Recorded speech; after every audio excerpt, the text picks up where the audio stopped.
ka muna.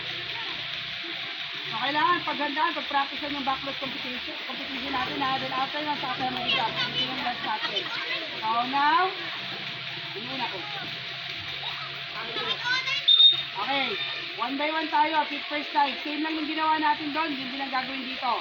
So dive, pagbagsak sa tubig, pag nag-touch yung dalawang paa sa floor, jump ulit pataas, and then dog paddle kayo papunta sa kabilang side. Nakuha ba? Nakuha po ba? Sige, start na tayo. Sabi mo ba ito sana, di ako dito pumwesto. Sige. Same line. Hey, kids, straight team.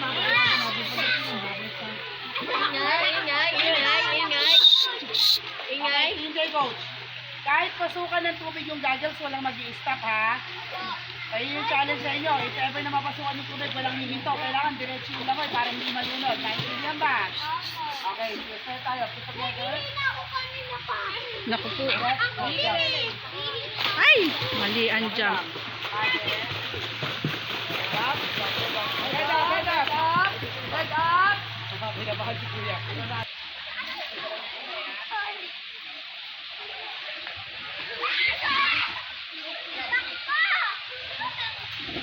Ay, naku. Paddle.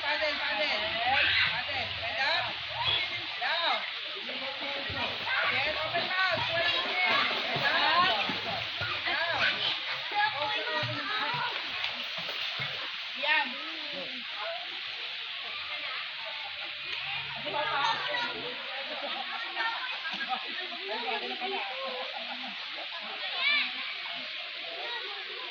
Yan, baby.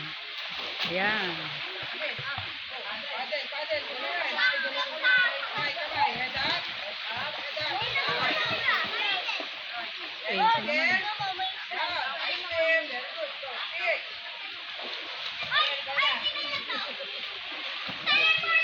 Very good.